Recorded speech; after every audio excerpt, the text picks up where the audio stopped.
We're live. Welcome everybody we're calling this the Lakers Lounge. This is the Lakers Lounge. I'm Anthony Irwin. This is a live edition of the show.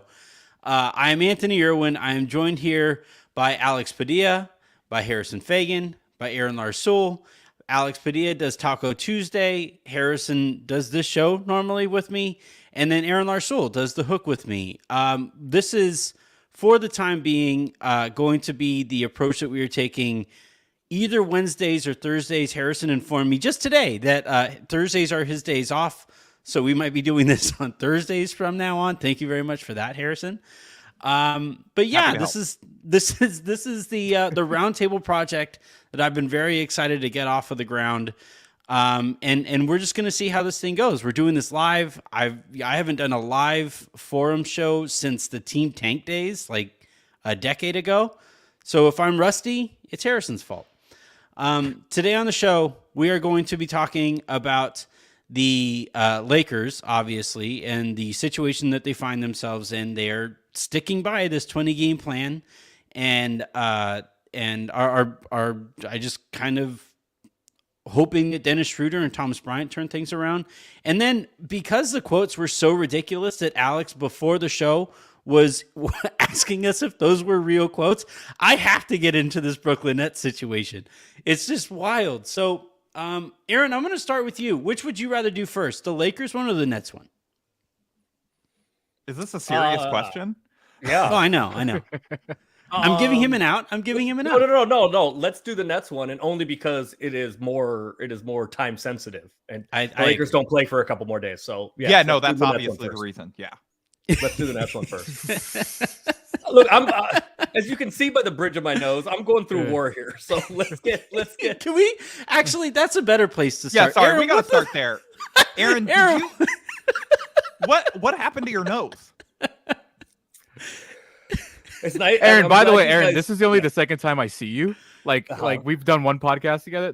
So I didn't know there was anything wrong with your nose. I think you look great. That. Yeah, appreciate that. Yeah. Just so people can see a little bit better. Or either that, or was I so beat up the last time we did this? Well, it was like 10:30 after a loss, so who knows? Yeah.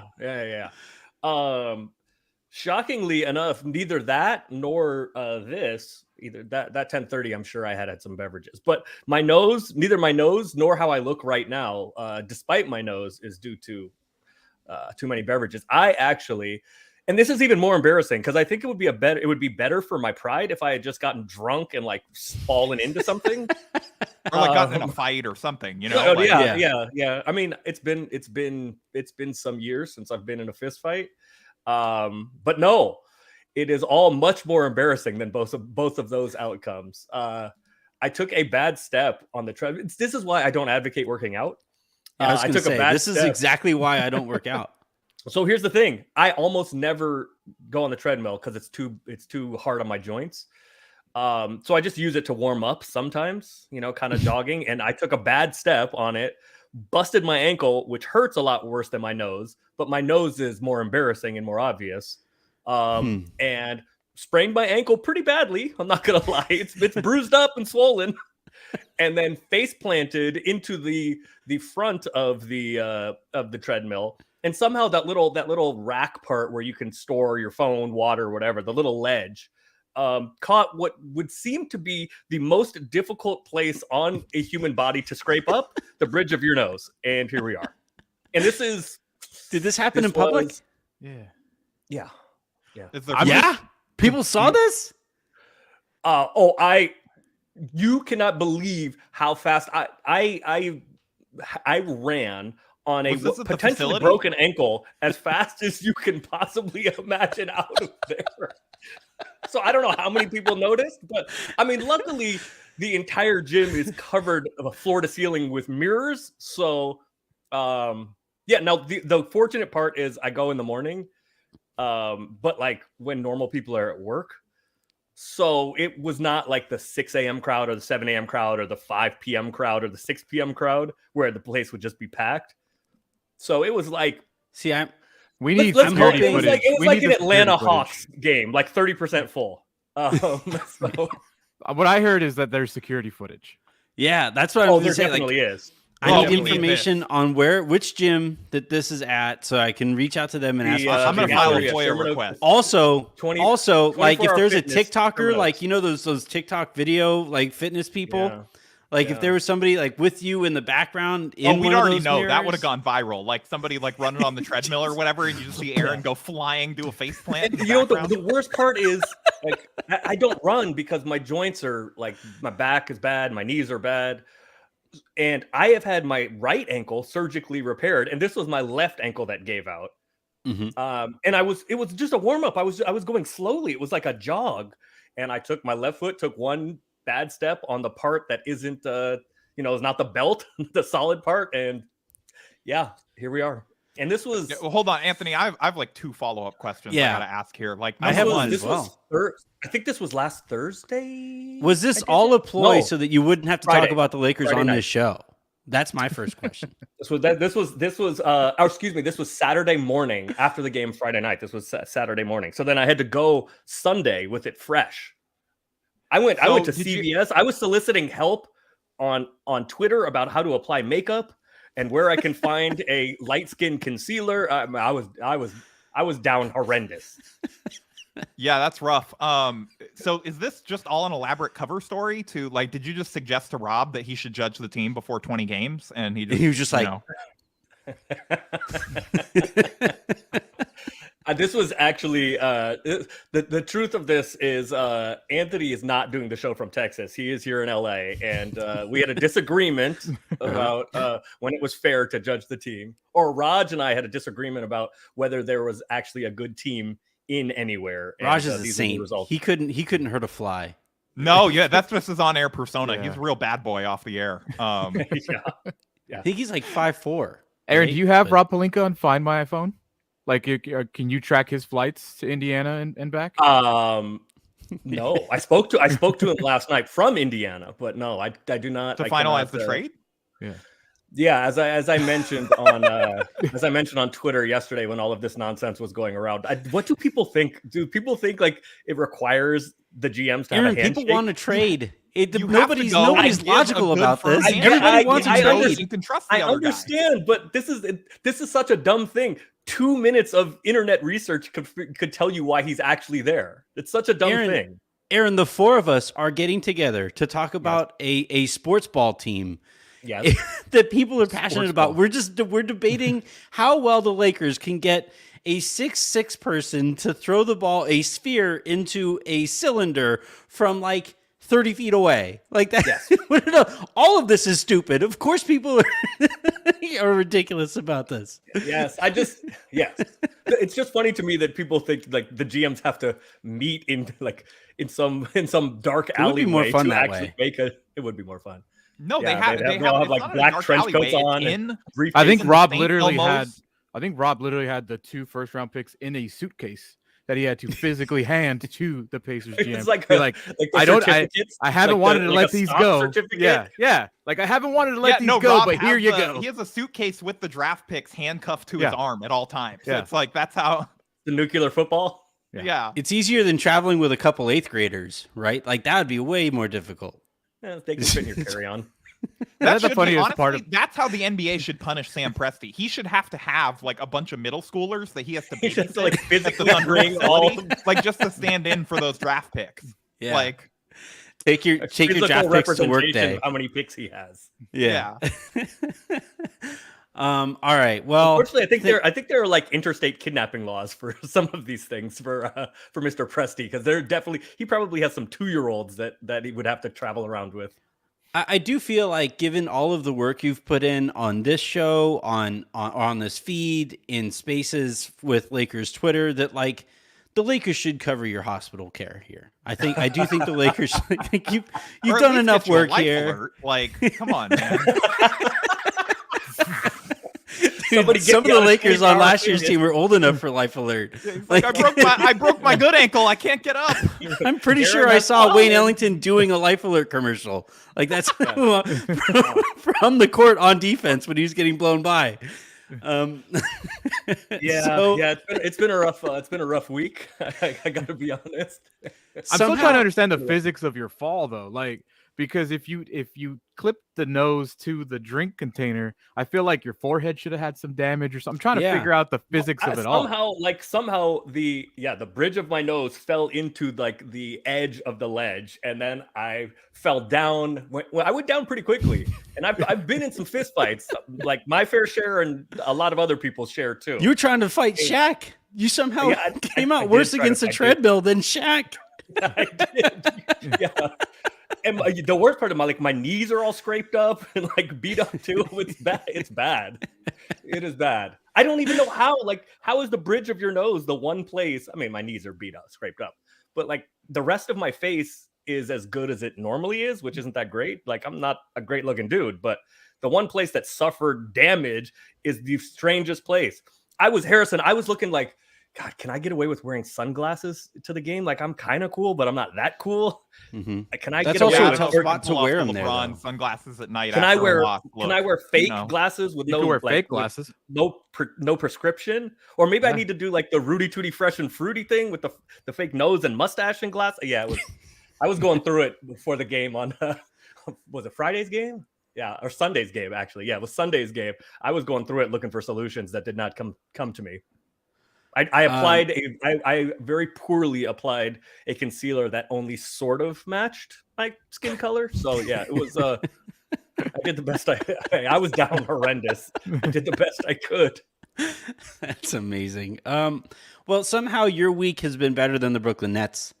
We have that going for them. That's a professional segue right there. You know, I try. But they so today on Twitter, my favorite part of this all was Dragonfly Jones tweeted out that like it's not just that the Nets are bad and inept and ugly and all of these things off of the court, but they're also kind of boring. Like it's not like the Jailblazers. This isn't like, you know, Gilbert Arenas and Javaris Crittenton in the Wizards locker room. There's nothing like particularly interesting. They're just reference you just went to there.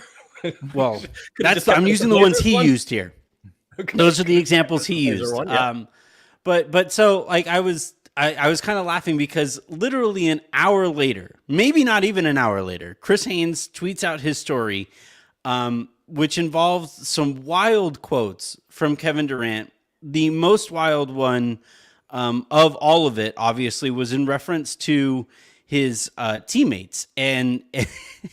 The first one he was responding to just that like weird anonymous report that certain teammates were getting frustrated and coaches I think were getting frustrated with Ben Simmons. He was responding to that, right? Well, the one like there was basically Haynes got out of the way, and credit to Haynes for this because you know Harrison. No.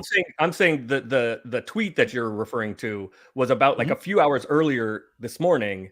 There was some anonymous report. I think it was from Shams and Sam Amick. That they're like frustrated with Ben Simmons' like engagement. And so I think Dragonfly he was just like, they're bad and boring. Yeah, here's Dragonfly's tweet. So he wrote, worst thing about the Nets dysfunction is it's all so boring. Shit ain't even entertaining. Jailblazers were getting high and fighting at the strip club. Pacers beat up a whole arena. Arenas was pooping in shoes. All we got from them is a Hotep documentary and a Steve Nash firing. And we're only 13 games in, to be fair to the Nets, you know? They got time to catch this. They got time. You know? Yeah. I would argue that Ben Simmons has done some pooping in shoes. It's just his own is the only difference here. But KD saw that, Chris Haynes saw that, and KD fired off this quote in reference to his team. Quote, look at our starting lineup: Edmund Sumner, Royce O'Neal, Joe Harris, Nick Claxton, and me. It's not disrespect, but what are you expecting from that group? You expect us to win because I'm out there. So if you're watching from that lens, you're expecting us to play well because number 7 is out there. The next sentence in that was him saying, I'm having a good time. It's incredible. Harrison, you spend more time of any of us kind of going through quotes, and the Lakers have provided some incredible ones over the past few years, but that is about as explicit a player has ever been when saying that his team sucks. Yeah, I mean, one of our followers, and must have probably been a listener to the show based on the reply, but brought up one of your favorite moments where LeBron literally made a fart sound to describe the Lakers 3-point and not adding enough 3-point shooters. You know, again, not this year. That was like 4 years ago that they didn't. That was add the enough experiment with 3-point Magic shooters. Johnson. Yeah. Well, they decided that maybe that experiment just didn't have the right non-3-point shooters, which is how we got, this year. I'm curious to see if LeBron makes any like fart noises post game or to McMenamin in a one-on-one.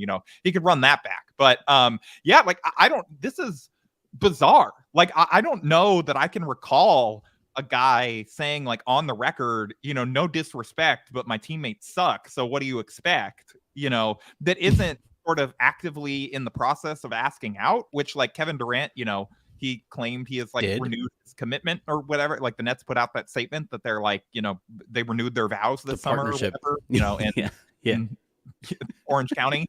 And so, yeah, it's weird. I was like the good senator here. I thought it was like a ball sack sports quote. I didn't think it was real at first until I went and saw the article.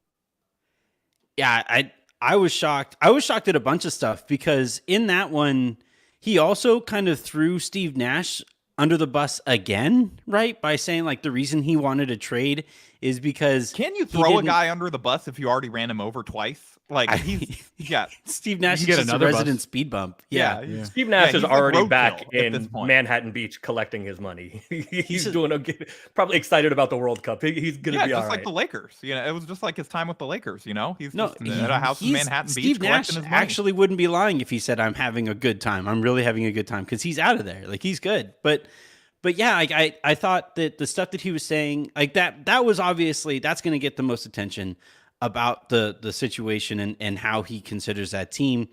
I don't know how he faces those guys again.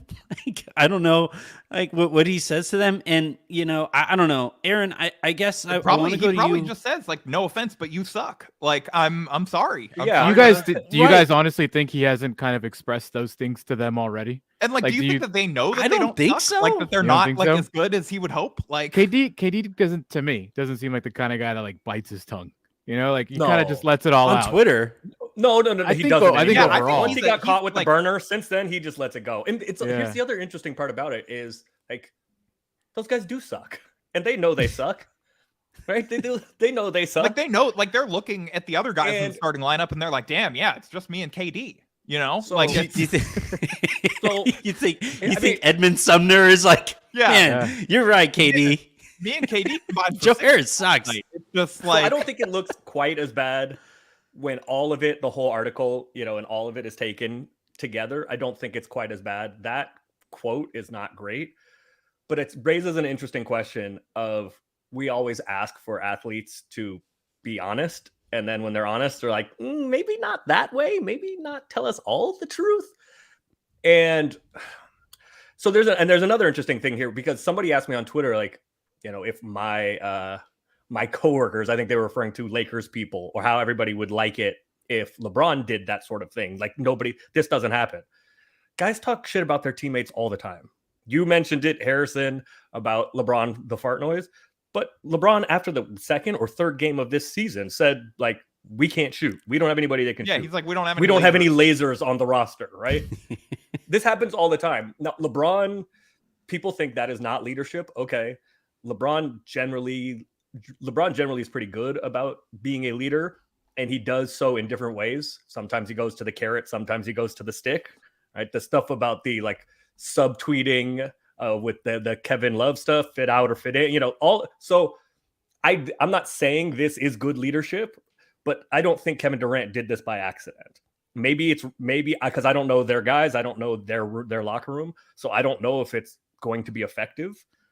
But there is a world in which KD is using the media to get a message across to either his front office or his teammates. Like, we need better than this shit. Doesn't the message matter? Like the message is like, you guys. No. I'm not saying. I'm not saying the message does. I'm not saying the message doesn't matter. I'm saying the right message or the right messaging or the right way to get the message across can be different in different situations. That wouldn't feel good to me. But there are ways in which, like, again, with Kevin Love and LeBron are like about as close of friends, and they consider each other brothers now. And LeBron talks shit about him all the time. And in Kevin Love's case, that was the right way to get through to him. It didn't feel good to Kevin, but that worked. Yeah, I mean, I believe that Kobe at one point demanded that the Lakers strap Andrew Bynum to a catapult and, like, you know, just send him flying off into the distance somewhere. He didn't care I where. think Andrew Bynum you know? designed that catapult for Kobe too. Like that was kind of his thing. Kobe's like, strap his ass to a Tesla rocket. I don't care. I do really like. I do find funny, and I think I've said this before, right? With Tyrion Lannister, right? He has two of my favorite quotes I've ever. One of them is "I drink and I know things." Obviously, maybe that applies to me. But the other one is, my father once told me, anything you say before the but doesn't count. So I just love everybody who's like, no disrespect, but, and then goes ahead and disrespects people. Yeah, but I think like his teammates can't be mad, right? Like he said no disrespect. He meant, you know, as long as you have that in that case. But you guys are also assuming that he cares if they're mad. That's where I'm coming from. Like, this is a dude that requested a trade. This is a dude that wanted out. This is a dude that the only reason he's there is because the owner and the GM forced his ass to stay there. Like, so we're talking as if he's trying to be a good teammate, where maybe he just still wants out, and maybe he's just like, or maybe if he doesn't want out, he just doesn't care. You know, I think that's the way. When I read this stuff, I was like, okay, he just doesn't want to be there. That's all I took from it. I think he still wants to be traded, or he's still specific. I think KD did not do this by accident. Him and Chris have a good relationship. It wasn't like on a hot mic that snuck up on him. He knew he was on the record. He knew what he was doing. So I just want to know how many times Chris was like, "Are you sure?" He either was like, he either doesn't care, he either completely doesn't care, or he is saying these things on purpose. Is that to try to get better from his team? Maybe. Is that to a message to management? Either do something about this or get me out of here? Maybe. But much like I always say about LeBron, I don't think LeBron doesn't do anything by accident. I don't think this was by accident from KD. So you might be right, Alex. He may just not give a shit. Do you think I think it's more likely he's trying? I think it's more likely he's trying to get a message to someone specific. I think it's easier to get out of the situation than to make the situation better if you're Kevin Durant. That might be the point. I really genuinely think like the dude wanted out already. I don't think he never stopped wanting to be out. I just think he just decided to play. And then all this stuff with that they're going through with the Nash and the Kyrie and all whatever. You know, I just think it's easier to get out. I'm not saying like he's doing this specifically to be traded. I just don't think he cares to not say these things publicly anymore. Like maybe he's like defending himself basically. Is like, why would you expect this team to win? Like, I don't care if these guys get offended. I'm just like, I don't want people talking shit on me and my record. Yeah. Like I've already thrown the head coach under multiple buses. I don't really care about this GM. Like why not? My question there, though, is... What about Russ? My question there, though, is the more he alienates... so it is my thinking that they, in getting him to come back, they kind of had a partnership. Like, if this doesn't work, we'll work on, getting you to a decent situation. The more he alienates them, I think the less control he has, or less say-so he has over where... So if it's just trying to get traded and he might not he's care pissing everybody off on the way out, like, okay, go to Detroit or wherever, but like go back to OKC, enjoy that. I was trying to think of like which city you were about to throw under the bus, and I was either going to OKC or San Antonio. Yeah. Do you guys like? I feel like a lot of dudes put on a persona publicly, like I'm this guy. To me, KD just seems like he's just the I don't care guy. Like. What I mean by that is like all his tweets, like just clapping back to every single person that says anything to him. I don't feel like if that's a persona. I feel like just that's who he is, and I think that's who he's become. Yeah, and I think he was made like I think that's a result of so many years of trying. Like, remember he had access to one of the greatest potential nicknames ever, right? Well, God, what was it going to be? The Yes. Slim Reaper. Yeah. The Slim Reaper was going to be so effing good. It could have been so great for him. And he was like, no, I want to be the caretaker or something. No, the servant. He wanted to be the servant. He just wants to serve his organization and his teammates and do whatever he can. Is that a real thing? Yeah, yes, Bill Simmons asked him on his podcast about the Slim Reaper nickname, and that was KD's alternate suggestion. Yeah. One of my favorite things to do is just go like pick random players and go to their basketball reference page and see what ridiculous nicknames and random stuff you've never heard are there. So now I am at this moment going to go look and see if that's on his basketball reference page. It should be, but like he also positioned himself for a really long time as like the anti-LeBron, right? Because LeBron had the taking my talents to South Beach moment, and he made had a big spectacle about it. And KD just kind of quietly re-signed in OKC, and as a result of that was that was kind of given that was a persona that was given to him. And I think over the years he just kind of realized it's way more fun to be an asshole, as evidenced by like the way that I played Red Dead Redemption 2, where it was way more fun to play through that game and just shoot random people. It's way more fun to do that. Like, yeah, I mean, nobody likes like stopping Mass at red Effect lights. timeline where he just goes renegade. Like he's just like, this is so much more fun to just say whatever, like the meanest thing I can think of to Edmund Sumner. It is on there. It is the 5th of his 6 nicknames on Basketball Reference. Should be first. Yeah, no, this was his chosen nickname. I just Durantula, KD, Slim Reaper, Easy Money Sniper, which is what he uses for his social media. The Servant, and the 6th one is even more confusing than the Servant. The Green Room. Green Room. What? That's Danny Green. That's Danny Green's podcast. What's his YouTube? He stole Danny Green's podcast. He just, Doesn't Durant have a YouTube page called The Green Room or something like that? I don't know. No, I don't know. Or The Boardroom. One of Boardroom. the boardroom. Yeah. I don't know what Green Room is, but it's on his. This is why I enjoy Basketball Reference's nickname. Yeah. The other KD quote that I took from this and expanded it to like why Brooklyn is in the situation that they're currently in. If I could just offer 2 quotes about how their 2 superstars feel about coaching. This is from KD today.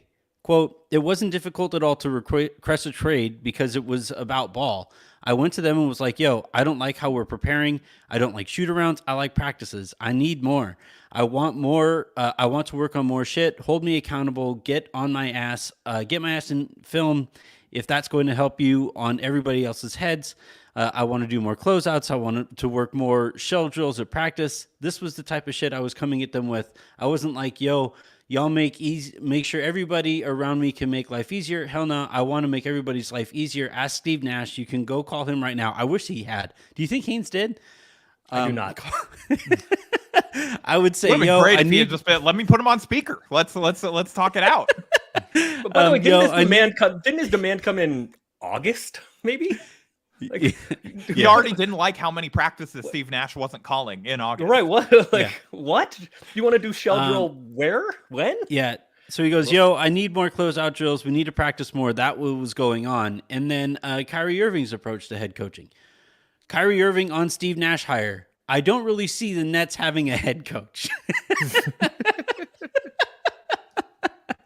So, like, yeah, if you're wondering, at the top of the level, in terms of the most powerful people in that organization, right? You would imagine 2 of them are Kevin Durant and Kyrie Irving, and they are just absolutely I would say polar opposite. Well, I would say were. I don't know that I would say are. I would. Well, say yeah, right, were. But like, Kyrie certainly is. I would not in that those meetings anymore. I don't think that's probably true. But I like if we're talking about how they got to this point, right? And the way that an organization kind of falls apart, if you are operating like this in the superstar empowerment era, this is how it goes. Like if you have 2 guys, like the only person who KD refused to hold to account in this article was Kyrie. That was it. He was asked about Kyrie's anti-vax stance, and he said, no, I'm not going to tell the guy how to operate and all of that stuff. He was asked about coaching. We know how he feels about coaching. He was asked about the roster makeup. We know how he feels about the roster makeup. But the only person that he refused to kind of throw under the bus was Kyrie still. And that to me was all I need to know really about the Brooklyn Nets and how that kind of has gone awry. And it made me wonder, like, is this it? Like, is this it for the player empowerment era, the superstar empowerment era? Because I don't think very many players are going to be stepping forward to take the amount of crap that KD has gotten, that Kyrie has gotten, that LeBron has gotten, especially when you juxtapose that with how Steph is viewed away from the court. Steph is the 4-time champion. He has a pretty stellar resume. similar to LeBron's, but he's viewed very differently because of how it seems to be ending for LeBron with the Lakers and how it's going with Steph and the Warriors. So Alex, like on a more macro level, do you think this is kind of it for that direction that the NBA is going in, or do you think this is something that teams and even players are going to continue to sign up for? I've thought it because of what's happening with the Lakers and the Nets, but not from the player perspective. I thought it from the GM owner perspective, because why would you want to put yourself through this? Like, that's like, it's not necessarily the players for me. I think players would sign up to play with the guys, with their buddies, whoever the hell they want. I think they would all take that any day. But if you're a GM and you've seen what, more specifically Brooklyn and LA than any other team, obviously, like, why would I want to do that to myself? Like, why, like, to give them all the power and then get me thrown under the bus when it doesn't work out, and then they get all the glory if it does work out? Like, I don't see why you would want to do that anymore. And honestly, you guys tell me, how many guys have the power? How many players in the NBA would still have the power that LeBron has? So I think that's the question. And I don't know what we can say if this affects the player empowerment era, because first, like, Steph is just a unique case. Like, Steph is one of a million. Throw him out. But LeBron and KD have switched teams. But KD, LeBron, and Steph are also 3 of the best 10 or 12 guys ever to play. And anybody that could, and Giannis has stayed with Milwaukee, but any of the rest of the guys who could get to that super duper superstar all-time great level aren't on their contract where they can walk yet. They're still on their first or second contract. Guys like Ja, Luka, etc. So let's check back in a few years and see if Luka isn't putting a bunch of pressure on Dallas to go change something or bring somebody in, or he's walking to go team up with people. So I think it's kind of a unique case, because we're never going to have 3 of the best 10 or 12 guys in their prime ever again combined. But let's see when some of those like top tier level guys get power, because in your first 7 years, there's nothing you can do about it.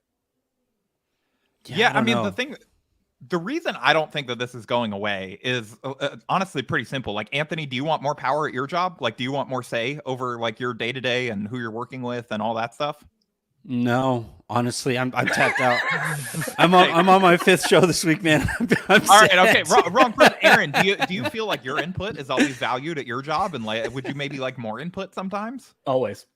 Yeah, Alex. Honestly, I kind of run the show that I work on, so no, I'm not the wrong guy. This already applies. You guys are bad people to ask. No, but like, of course. And here's the other thing. Like, Alex, your question is like, why would GMs and owners, like, why would they settle for this? Well, because that's the only way to get that star. There's one LeBron, there's one Steph, Yeah. there's one KD, there's one Luka. Let's say, that's why. Because I think. I was just going to say, but those guys are always going to want Yeah. that power. Like, there's a principle in management called the Peter Principle, which basically means that everyone in your career, as long as you keep working, is always going to be promoted to your level of incompetence. Like, you're going to be promoted up to the level where you were good at, rungs 1, 2, 3, 4, 5, 6, 7. But like, when you get to rung 8, like, you totally have no idea what you're doing. You're out of your depth, but you got there because you were good at the other ones. And like, for these superstars, it's like, yeah, like, So you Rob can, was you a can great GM your agent, AAU team. and- You can get to your whatever college team you want to go to, recruit the best guys, like, win at that level. You feel like you kind of, have all that power. You get to the NBA and it's like, oh man, like, these GMs, they don't know ball. They aren't putting a good team around me. I feel like I know who the good players are. I want more input over who I'm going to be playing with, because I feel like I know my game best and what's going to allow me to succeed. And I think like those guys are always going to want that power. Like, most of them. I think it's human nature. Like Aaron said, Steph, one of one. Like, Tim Duncan, not the type to like agitate for that. But those guys, there's a reason we only ever name 2 of those guys when we talk about superstars that just kind of let management do their thing. And also the kind of commonality there was they had good management for most of their careers. Like, LeBron and KD, and like, these guys were shaped by like ownership that cheaped out or managed them poorly or didn't put good enough teams around them. And so that's why, like, Anthony, you talked about this on the show earlier this week. They're kind of forged in the fires of not having enough help and feeling like they need to go somewhere where they have more input on those types of decisions. Yeah, I think you're right about the level of power that people want over work is like the biggest percentage of anything that we do, right? We work about as much as we sleep, and we have about like 4 hours where we're not working or sleeping. And I Falling think on treadmills. That's where you're During those sleeping 4 on a hours. treadmill. Yeah, I was probably unconscious for like 15 minutes. So yeah. I may be But- doing this show with a concussion. So if I sound like Herschel Walker, that's why. We'll put you in concussion protocol after the show. You got to pass a couple more tests to get back on air on Friday. Well, that's like the Tua thing. Like we'll it's your back right now, and then we'll test your head. Yeah. Yes, there we go. yeah. But so like I do kind of wonder. Like I see everything as kind of a pendulum, right? Especially when it comes to societal stuff. I think we've gotten so far off into on the end of the spectrum where players have so much power that I think by way of billionaire owners like being sick of being pushed around by those players. And I also think like some players are just kind of saying like, man, LeBron has caught so much GM stuff that I just don't know if I want as much of that noise, KD has had to deal with so much crap because of everything Kyrie has put that organization through. I don't know if I really want that noise either. So I do kind of wonder if and then the other part of this too, with the influx of players from Europe, they look at the sport very differently. Like we had Mirren Fader on, or I had Mirren Fader on after she wrote the Giannis book, and how so many people around the league were begging for Giannis to apply more pressure to Bud, to use him in certain ways, to use him in certain lineups and do certain things that might have optimized his chances of winning. And that's just not how Giannis was really wired. And I do kind of think that, culture-based reasoning might be a factor here too. But I do think if there's one thing that we've seen spectrum. from Luka so far in his career, it's that he has like great respect for coaching and authority figures and all of that. But I also think there's like fair about Giannis, he didn't put the organization's feet to the fire and like hold the extension over them either. I think there's a lot to say for having strong ownership and strong GMs too. Like and what I mean by strong is someone that won't get pushed over or bullied into making decisions like Rob Pelinka perceivably has been pushed into doing. So I think if you have someone like a and Bob now Myers, is refusing to be pushed into a trade. No, yeah, you got to have like, a GM that has the ability to break out of the closet that the stars have trapped them in while faxing in the Russ trade. Yeah, but I'm saying like if you have a guy like maybe I'm totally wrong, but I just don't see like Mark Cuban getting bullied into doing something he really doesn't want to do by a player. Yeah, but Mark Cuban also doesn't get anybody. Like he doesn't. Right, but I mean, we brought up Luka, that's why. So that I mean, yeah. But what I mean is, there's probably if guys are, and this certainly isn't the case in all cases, but if players are looking for power, they are probably going to go to situations for whatever reason that they can maximize their power. Right. I mean, I guess that wasn't the case so much in LeBron's first, when he went to Miami, because they're not getting pushed around there, but. Like these guys are generally worth it, right? The juice is usually worth the squeeze. Like even though it let's take, you were talking about where LeBron was forged, right? Why did they want him back? It was kind of a bad situation, and there were bad feelings when he left Cleveland. Why did Cleveland want him back? Well, because the second he walks in the door, their franchise is worth 2 or 3 times. So even if you don't win at the highest level, which they ended up doing. Even if you don't win at the highest level, it is generally worth it to your franchise to have these guys, even with the headaches that go along with it. Yeah, it's fascinating, all of this. I'm legitimately curious where this is going next, because we have CBA negotiations that are coming. Not going anywhere. Oh, I thought you were talking about the Nets. I was going to say it's not going anywhere good. No, they're going to keep going down. I can assure you of that.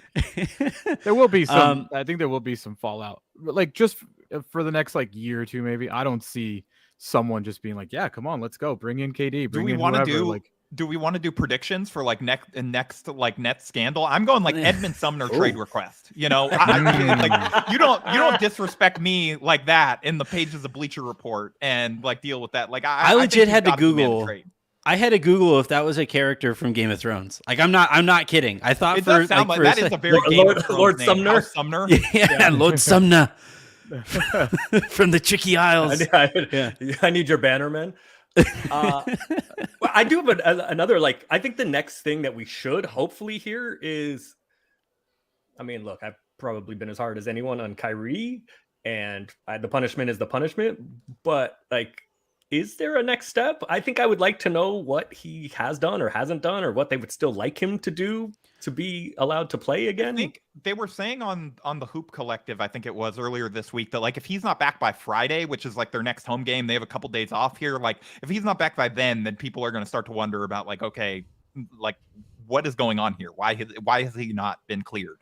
Is there some step of this that he's not sort of performing and he's not willing to do, or is this just like punitive now? Like, you know, I think I heard it on the Levitard show that he's still like ignoring texts and stuff from Joe Tsai, that like he isn't fully participating. So like until he actually does, like this is what I've been kind of. Why is that a condition? Why is that a condition? No, he's not. Why is that a condition for him to come back?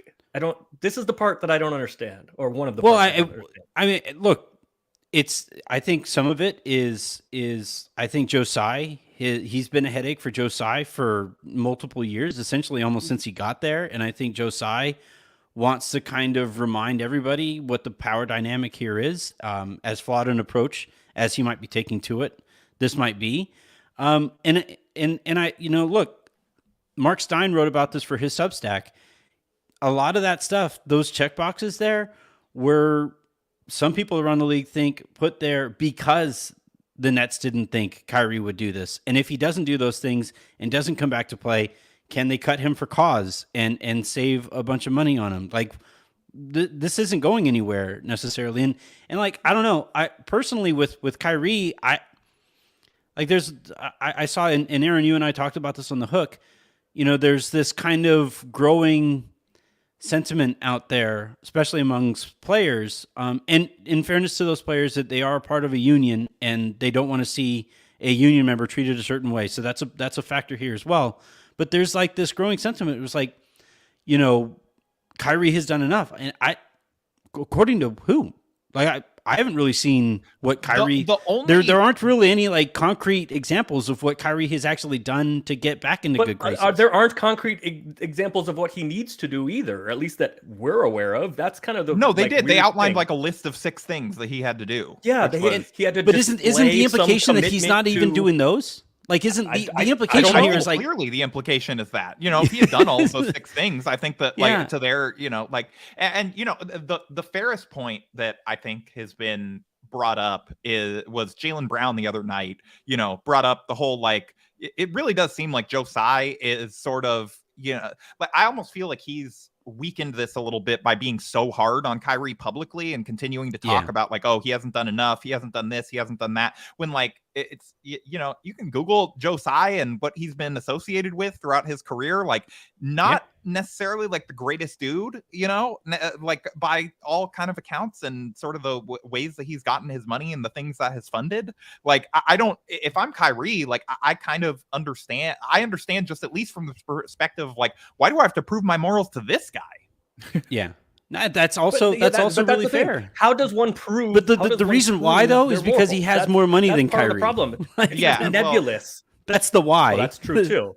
Why is because that's Kyrie's boss. I'm not defending Kyrie here or anything. Yeah. I'm just saying, like, I understand where the players are coming from with, like, with I do too. This idea of like Joe Tsai as the arbiter of like moral, it's the moral compass of the NBA. Like, come on. Yeah, right. Different sport, but too, like, it happens in the NFL all the time. I mean, Robert Kraft was caught up in some crazy ring in Florida and nothing happened to him. It's just like owners are under different rules, if they even have rules. It's Adam Silver said it directly. The answer is they don't. Yeah. Adam Silver literally said it in like 50 employees go to and complain to ESPN about you separately. Like that's the one. And then we will punish you by forcing you to earn $4 billion. Yeah. I mean, it's just, and you talk about player empowerment. I mean, that's what they need to work on. How can we punish owners? Because they're judged. All right. Well, we're headed for a lockout. It's been nice talking. I mean, I'm excited for more kind of freeform shows like this with you guys. If players strongly feel like if Jaylen Brown means what he says, if LeBron mean what he says on those tweets, then maybe there will be some sort of crazy negotiations next CBA round. Because if they feel like they could just dangle over any sort, like all these random 6 stipulations that I have to do, and then I do them and it's not good enough, like So that where are the rules? Like they might have to pound out some of these, like, I don't know, like, you know what I'm saying? Like there has to be something maybe that players can do if they genuinely feel like Kyrie's being wronged right now. So much of it also feels like really unprecedented and random. Like it just feels like it just, he just jotted down some shit on a napkin and was like, all right, this is what it's going to take. And they let him play for a week. So you don't get to pretend like you're like the arbiters of morals when you're like, this is so wrong that we are suspending you a week after it happened and everybody got mad. Nike waited for Phil Knight's like personal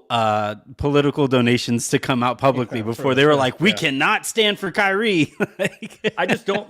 The part that I think is unfair to Kyrie is that the as you're saying, the requirements feel kind of random and more importantly nebulous. Like again, how does one prove... not approved by the players union, not negotiated by the players union. It's just kind of I don't, but I out think it's there. different. If the league had done it, then that would be different. But when the team does it, but like it's a little bit of again, how does Kyrie prove all of these things? How does he how does one I think show most of them are pretty easy. The 500K donations easy to prove. Meet with Jewish community leaders, easy to prove. Take the sensitivity trainings, easy to prove. Like my guess is that it's like the sensitivity trainings and these kinds of things that he has not done. That's what just my guess. Like, because he has apologized, like, and he didn't denounce that. He didn't directly denounce the film, and so maybe that's what they're waiting on too. Yeah. Could be. What if did I filibuster enough? It's 46 minutes in. Did I filibuster? I know enough? we do have to talk a little bit about the Lakers. Why? No, we don't. No? Are we good? We can go. I mean, no. We should. We should. I want to see Aaron squirm. All right, so the Lakers are sitting at way fewer wins than losses currently. They are apparently waiting for Dennis Schroeder and Thomas Bryant to come back, and then based off of that, they are going to be making some kind of a decision. I would imagine in the next few games, right? We are, we're about 5-ish games away from from decision time, according to the reported 20-game schedule that the Lakers were on. I don't know. I guess I'll start with Harrison here. We're doing the whole like can't judge this team until so and so is back. Like we're doing that again. We saw how that went last year with Kendrick Nunn. And this is it's Thomas Bryant. It was Kendrick Nunn and Trevor Ariza. So Thomas Bryant and and Dennis Schroeder are the new Kendrick Nunn and Trevor Ariza. And we've all seen how good the Lakers look when Kendrick Nunn's out there. So I think we can trust them on which guys they need to wait to evaluate this team until they get back. It's like they when they do this, it's for real difference makers. Like Dennis Schroeder was essentially out of the league, and Thomas Bryant looked pretty bad in preseason, and we're waiting for those guys, huh? Yeah, but remember how much of a difference Trevor Ariza made last year? It fixed the team. I think there's another point here, though, which is obviously it's more information about LeBron's health and AD's health. But we talked about, I guess it was on Friday on The Hook, Anthony, about if we could call the Sacramento game a must-win. And I said, no, I don't think you can call any specific game a must-win. But, whatever, 7 out of the next 10, you have to win. And so I don't think in the next 5 games are 1 against Detroit and 3 against San Antonio. I don't think I don't know that the Lakers need to go 5-0, but they pretty damn sure need to go 4-1. And if the Lakers go 4-1, that's a different conversation than if the Lakers go 1-4 or 2-3 or something like that. So that is more information because if the Lakers go 1-4 over this stretch, like it kind of feels officially over, right? That informs what you do, what you're willing to do to try to improve the team. How much can you improve the team? But if the Lakers go 4-1 and feel more like you're back in position to actually do something, that probably is it is a different conversation. But if they go 4-1, won't they be like, hey, we don't got to do anything. We just went 4-1. No, good. No, I don't know. Yeah. No, I don't think so. No, I mean, I'm not. I love that. Right, because if they go 1-4, what we're looking for is 2-3. Well, this team's lost. They can't. They can't do anything. 1-4, we're screwed. Let's not do anything. 4-1. We need 3-2 or 2-3. Yeah. Just good enough to run a couple games, but not so good that you're set. 5-0 championship juggernaut, Cooper. I mean, you feel pretty. Only if Austin Reeves. Dennis Schroeder was the new Austin Reeves. Yeah. I mean, look, if the Lakers go 5-0, great, because there's a win at Phoenix there, which is a tough place to play, and Phoenix is at the top of the West. But I think that you get a better sense of where you are in comparison to the rest of the league with more information, obviously. And I think that can and should inform what the Lakers feel like they need, are willing to do, or not willing to do based on where they stand 5 games from now. I do think that like 4 or 5 here is pretty, I think it's pretty important. Isn't it kind of like that Andre meme? And I'm forgetting the Eric Andre meme where he shoots Hannibal Buress on the couch and he's like, Rob Pelinka shoots this roster on the couch and is like, I can't believe you guys couldn't fix this roster and compete. Now I'm not going to do my job. Like what? It seems like a really flawed approach from the get-go here. Okay. You and I have this argument all the time. Why is the only way in which he could successfully do his job to do something? Again, to me, I'm going to make that argument in my box. I think there is an argument to be made here that no trade is better than a bad trade. And if that is the case, then it is conceivable that he is doing a better job than by not doing anything. I'm not suggesting that's only the only. If that's the case, I think he's got to come out and start doing Darvin Ham's pregame availabilities, just until He's got to do something. We do have to hear something from Rob at some point, right? Like whatever that is, even if it's on state radio or state TV, whatever it is, because the only current thing that I have heard from Rob Pelinka lately has been. I think there's a lot of folks in this room, me included, that we have a chip on our shoulder. A lot of people on the outside talking noise. We don't pay attention to that. But I think to get to the end and to accomplish what we want to accomplish, having that edge, having that chip on your shoulder, playing with that level of competitiveness, fire is important to our squad. And to me, really aligns with Darvin's leadership. That's what he's about. Darvin's like, leave me out of this. We spell words around here. Do not we mention. Don't like. I love that when they cut Damian Jones's face, he could not look less interested. This is us. Do you think they replaced the I in Darvin? That's why we take our time. And if we take ourselves out, me included, coach included, everybody in this room. And again, like there's 3 words or 2 words there with a bunch of eyes. Yeah, mentality is definitely up there. Is that thing right there, and that's what everybody's chasing. Did you guys see the Cowboys player? I just looked it up because he was like a no-name dude. But this Cowboys player named Anthony Brown, who literally got a potato chip tattooed on his shoulder. That is the most football story in the world. That is like something that like Rob Pelinka would do to motivate these guys. Like, let me get a chip tattooed on my shoulder. And I'm gonna be honest. As like I just saw Von Miller has the same thing. So, yeah, that's when the Lakers font chip tattooed on my shoulder this year, just so that I have. Did he go like Pringle on my shoulder? The Cowboys guy has like a ruffle, and then Von Miller literally has the word chip. I think the ruffle. Somebody has like a fractured collarbone. AD just tapes like a bag of his ruffles to his shoulder during training camp. Those were not good. I tried those were not good. Because we've seen Jimmy Butler remove all of the mirrors from his car, which I still believe is a felony. But like, wait, what? Do you think Jimmy Butler would like? What? Well, you've never heard this? We'll show you this link, but there's like a long form story on Jimmy Butler where he claimed that he took all the rear view mirrors out of his car because he only likes to look forward. Yeah. Okay. Safe. Which I'm pretty sure is a felony. That's a very football quote. Yeah, I mean, if I were at least if I remember correctly. The side mirrors, whatever, but you have to at least have a central rear view mirror. Yes, and maybe it's different with cameras. I don't know. Maybe you could have a back. I think it's different unless you're Jimmy Butler, in which case you do not have to have mirrors because you only look forward. You focus on the positives. Oh man. Yeah, I kind of wonder if he had probably a fix-it ticket though. So if he gets pulled over, he just has to go and put the mirror in to go to court. You get it signed off and then take it off again. If you're on it's like on a Tesla. Look, when you're an NBA player, it's like my friend Keith Parrish of Fast Break Breakfast says, like it's not really illegal. It's only like if the punishment is a fine, it's only a crime for poor people. It's right. Jimmy Butler can afford that ticket to motivate himself. And on that note, that is a perfect place as a bunch of poor people to sign off here. It's a perfect spot to just be like, all right, I got to go make sure my mirrors are working. Go check your mirrors. All right. Well, this was fun. I'm really glad we did this. This is for right now. This is going to remain the Lakers Lounge because it does have kind of a bar atmosphere to it. I honestly think that you and I's vibe is more I loathe basketball anyway. So I think we can just kind of take the mantle there. Do you guys honestly presently do not love basketball? When it's your guys' turn to record for Lakers, like on the week, like are you like, damn it, like I really gotta go?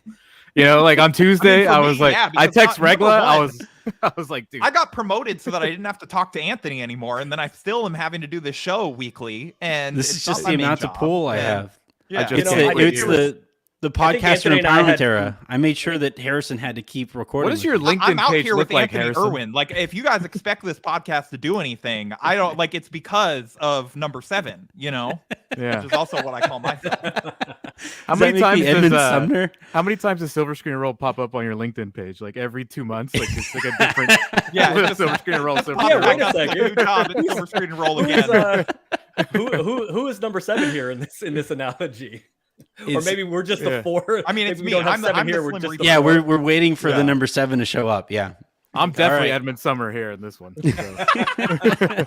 No, Harrison looks more like somebody from Game of Thrones. Like that's. No, by the way, I don't know. To answer your question, Alex, no, I don't think about it. I think Anthony and I just had the foresight to decide that we were going to start drinking on Friday mornings. Yeah. So no, it's not that bad. I just want to say thank goodness for Raj that he does spaces after games now, because I told Regla like Tuesdays we're not doing post games. I'm not staying up till 11 for this, dude. Like let's pre-game you guys this could have thing. just pre-record. It's like, oh man, Lakers sure were disappointed tonight, huh? And I actually texted in other him ways that. there were positives. I texted him that like, hey, dude, let's record 2 podcasts and just put them both out there. One that they won and one that they lost. He didn't go for it. I tried. I just do it. It was we never used to win a slow start. It was a slow start, but that second quarter really turned it around. Yeah. There, and once again, they struggle in the third. Oh man, that third quarter though. You're good. Yeah. It's just rough for them. And then Russ missed a few shots down the stretch and, lost a close one. All right. Again, though, thank you, everybody, for tuning in to this. Thank you, Alex, Aaron, Harrison, for doing this with me here. This is going to be a revolving kind of situation. So some nights it's going to be Jacob, some nights it's going to be Raj, some nights it's going to be Aaron and the crew here. It's just going to be whoever can make it that night. And I guess I'll be here pretty often. So... I just realized I hope so. You're the only one who's got to record these things. Yeah, that's good. That's a good point. So until next week, though, this has been the Lakers Lounge live edition, live roundtable edition. We'll talk to you all next week.